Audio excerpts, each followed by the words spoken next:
Hello student, कैसे हैं आप सब। आई होप आप सब ठीक होंगे। आप देख रहे हैं number one study channel Ambu education.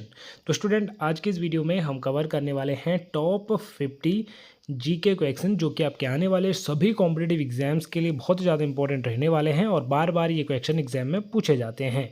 तो वीडियो को अंत तक जरूर से देखिएगा और चैनल पर नए हैं तो चैनल को सब्सक्राइब करके बेल आइकन आवश्यक रूप से प्रेस कर दीजिएगा ताकि आप ऐसे ही नॉलेजेबल वीडियोज़ देखते रहें। तो जैसे कि आपने देख लिया होगा स्टूडेंट कि ये सारे क्वेश्चन राजनीति से रिलेटेड रहने वाले हैं, यानी कि पॉलिटिकल साइंस से रिलेटेड। तो वीडियो को स्टार्ट करते हैं स्टूडेंट बिना किसी देरी के। पहला सवाल आप अपनी स्क्रीन पर देख पा रहे होंगे। राष्ट्रीय मानवाधिकार आयोग NHRC के अध्यक्ष की नियुक्ति कौन करता है? तो सही जवाब है स्टूडेंट, राष्ट्रपति करता है। ऑप्शन ए राष्ट्रपति। अगला सवाल है, भारत के मुख्य चुनाव आयुक्त का कार्यकाल कितना होता है? तो मुख्य चुनाव आयुक्त का कार्यकाल 6 वर्ष या 65 वर्ष की आयु तक होता है। 6 वर्ष या फिर 65 वर्ष की आयु तक। अब आप इसमें थोड़ा कंफ्यूज हो रहे होंगे। वैसे तो 6 वर्ष का कार्यकाल होता है मुख्य चुनाव आयुक्त का। सपोज दैट कि कोई 63 की एज में चुनाव आयुक्त नियुक्त होता है, लेकिन 65 में उसका कार्यकाल पूरा हो जाएगा। क्यों? क्योंकि उनकी एज जो है कि 65 हो चुकी है, तो 2 वर्ष उनका कार्यकाल रहेगा। तो 65 एज तक 6 वर्ष का कार्यकाल रहता है, ध्यान रखिएगा। अगला सवाल है, लोकपाल शब्द सबसे पहले किसने गढ़ा था? तो ये गढ़ा था LM सिगवी ने। ऑप्शन बी सही जवाब है स्टूडेंट। अगला सवाल है, अंतर्राज्य परिषद की स्थापना का प्रावधान किस अनुच्छेद में है? तो ये अनुच्छेद 263 में है स्टूडेंट, अनुच्छेद 263 में।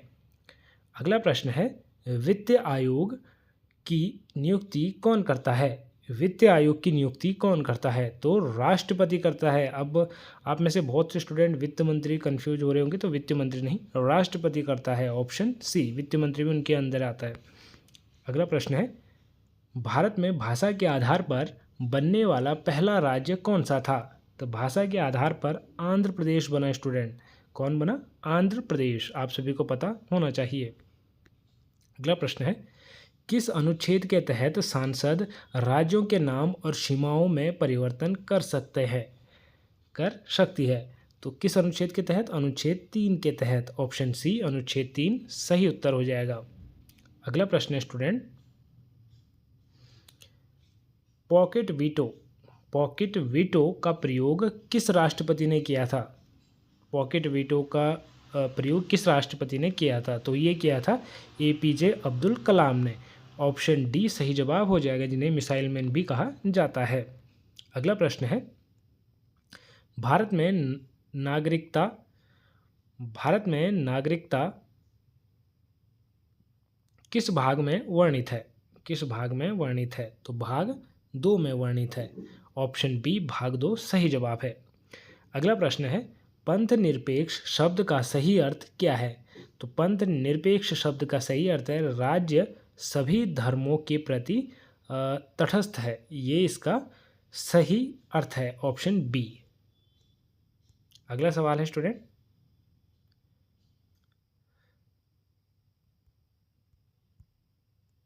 संविधान की मूल संरचना बेसिक स्ट्रक्चर का सिद्धांत किस वाद में दिया गया?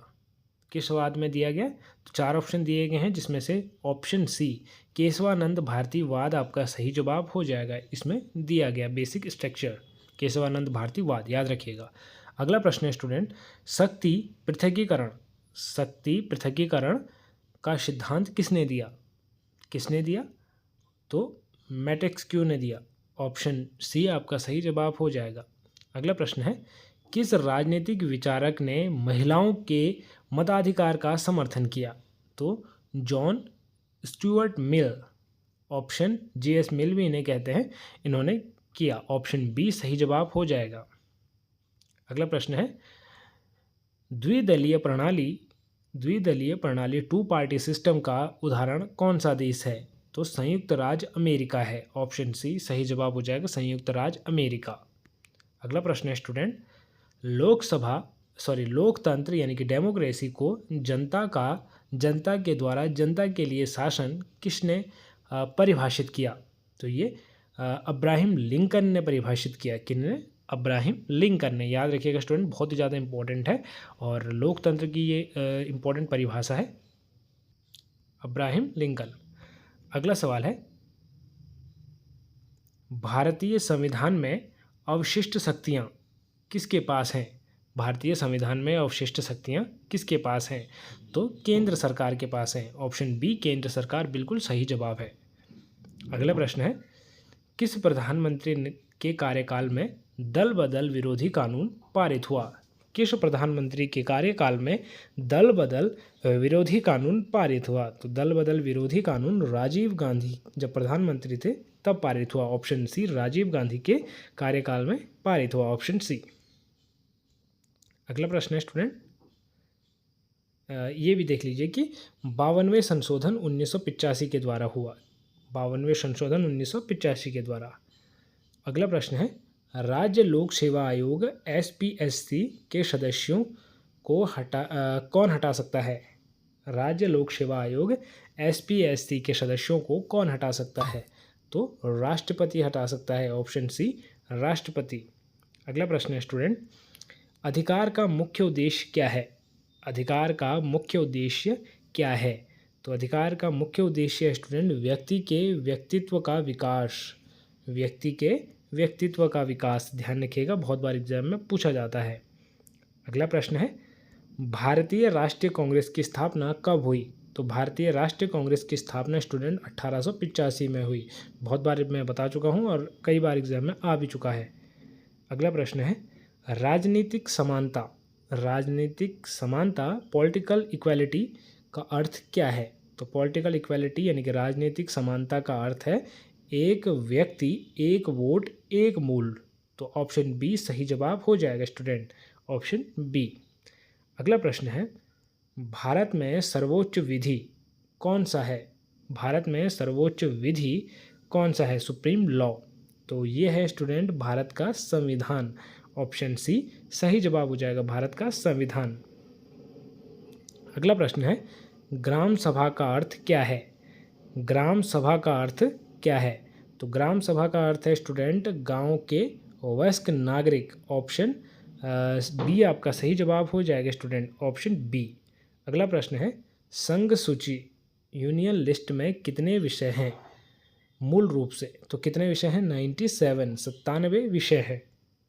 अगला प्रश्न है, किस अनुच्छेद के तहत सांसद को संविधान संशोधन की शक्ति प्राप्त है? किस अनुच्छेद के तहत सांसद को संविधान संशोधन की शक्ति प्राप्त है? तो अनुच्छेद 368 के तहत है, अनुच्छेद 368 के तहत। अगला प्रश्न है, सत्याग्रह की अवधारणा के जनक कौन थे? सत्याग्रह की अवधारणा के जनक कौन थे? तो महात्मा गांधी थे, ऑप्शन बी महात्मा गांधी सही जवाब है स्टूडेंट। अगला प्रश्न देखते हैं। अगला प्रश्न है, नीति आयोग की स्थापना कब हुई? तो 2015 में हुई स्टूडेंट, नीति आयोग की स्थापना 2015 में। अगला प्रश्न है, भारत की विदेश नीति का मुख्य वास्तुकार आर्किटेक्ट किसे माना जाता है? तो जवाहरलाल नेहरू को माना जाता है। किन्हें? विदेश नीति का मुख्य वास्तुकार जवाहरलाल नेहरू को माना जाता है। अगला प्रश्न है स्टूडेंट, पंचशील सिद्धांत किन दो देशों के बीच समझौता था? पंचशील सिद्धांत किन दो देशों के बीच समझौता था? तो भारत और चीन के बीच समझौता था, ऑप्शन बी भारत और चीन। अगला प्रश्न है, सर्वोच्च न्यायालय के न्यायिक पुनरावलोकन की शक्ति किस देश ने ली है? तो किस देश ने ली है स्टूडेंट? ऑप्शन डी अमेरिका ने ली है, ऑप्शन डी इस क्वेश्चन का सही जवाब हो जाएगा, अमेरिका। अगला सवाल है, मंत्रिमंडल शब्द का उल्लेख संविधान के किस अनुच्छेद में है? तो अनुच्छेद 352 में है, ऑप्शन सी अनुच्छेद 352 सही जवाब है। अगला प्रश्न है स्टूडेंट, संवैधानिक उपचारों का अधिकार किस भाग में है? तो भाग 3 में है, संवैधानिक उपचारों का अधिकार भाग 3 में है स्टूडेंट। अगला प्रश्न है, किस वाद में प्रस्तावना को संविधान का भाग नहीं माना गया था? तो वो माना गया था बेरुबारी संघ वाद में, ऑप्शन बी बेरुबारी संघ वाद में। अगला प्रश्न है स्टूडेंट, नागरिक स्वतंत्रता का मुख्य तत्व क्या है? तो नागरिक स्वतंत्रता का मुख्य तत्व है व्यक्ति की स्वतंत्रता, ऑप्शन डी। अगला प्रश्न है स्टूडेंट, राजनीति विज्ञान किस प्रकार का विज्ञान है? तो ये एक सामाजिक विज्ञान है, ऑप्शन सी सामाजिक विज्ञान सही जवाब है। अगला प्रश्न है स्टूडेंट, राज्य विहीन समाज की संकल्पना किसने की? तो राज्य विहीन समाज की संकल्पना स्टूडेंट ऑप्शन ए उदारवादियों ने की, ऑप्शन ए उदारवादियों ने। अगला प्रश्न है स्टूडेंट, वैध शासन प्रणाली को किस अधिनियम द्वारा प्रांतों में समाप्त कर दिया गया? तो 1935 का अधिनियम इसके द्वारा समाप्त कर दिया गया।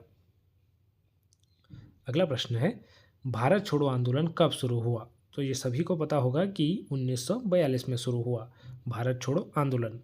अगला प्रश्न है स्टूडेंट, न्यायपालिका की स्वतंत्रता का मुख्य महत्व क्या है? तो नागरिकों के अधिकारों की रक्षा करना है। न्यायपालिका की स्वतंत्रता का मुख्य महत्व नागरिकों के अधिकारों की रक्षा करना। अगला प्रश्न है, अंतर्राष्ट्रीय न्यायालय ICJ का मुख्यालय कहाँ है? तो वो द हेग में है, ऑप्शन सी। अगला प्रश्न है स्टूडेंट, शक्ति संतुलन बैलेंस ऑफ पावर सिद्धांत किससे संबंधित है? तो ये अंतर्राष्ट्रीय संबंध से संबंधित है, ऑप्शन बी।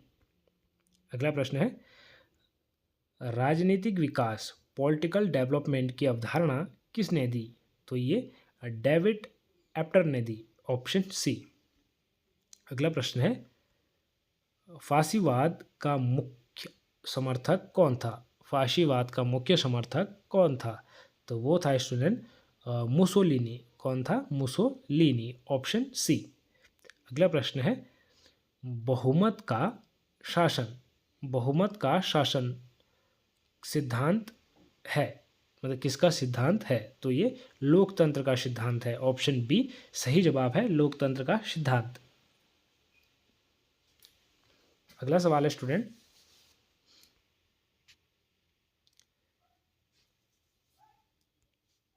किस अनुच्छेद के तहत राष्ट्रपति भारत के मुख्य न्यायाधीश से सलाह ले सकते हैं या ले सकता है? तो वो अनुच्छेद 143 के तहत राष्ट्रपति भारत के मुख्य न्यायाधीश से सलाह ले सकता है। अनुच्छेद 173 के तहत 43 के तहत, 73 तो कुछ और है, सॉरी। अगला प्रश्न है, 74वां संविधान संशोधन किस वर्ष पारित हुआ? 74वां संविधान संशोधन किस वर्ष पारित हुआ?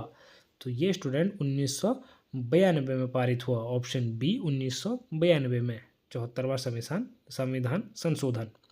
अगला प्रश्न है, भारतीय संविधान की आत्मा किसे कहा जाता है?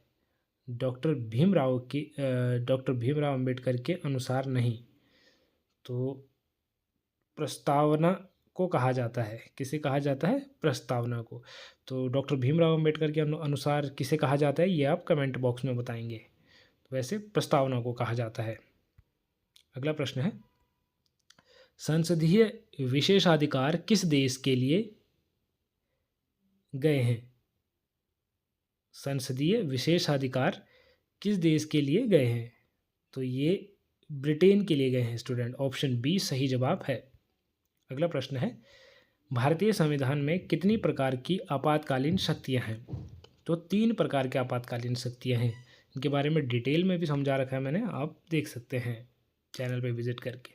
अगला प्रश्न है स्टूडेंट, अधिकारों का बिल ऑफ राइट्स, अधिकारों का बिल किस देश के संविधान में शामिल है? तो ये अमेरिका, ऑप्शन सी अमेरिका के संविधान में शामिल है। तो ये थे स्टूडेंट 50 महत्वपूर्ण प्रश्न जो कि राजनीति से संबंधित हैं और आने वाले सभी कॉम्पिटिटिव एग्जाम्स के लिए बहुत ही ज़्यादा नॉलेजेबल और हेल्पफुल रहने वाले हैं। तो वीडियो पसंद आई हो तो वीडियो को लाइक करके चैनल को सब्सक्राइब आवश्यक रूप से कर लीजिएगा।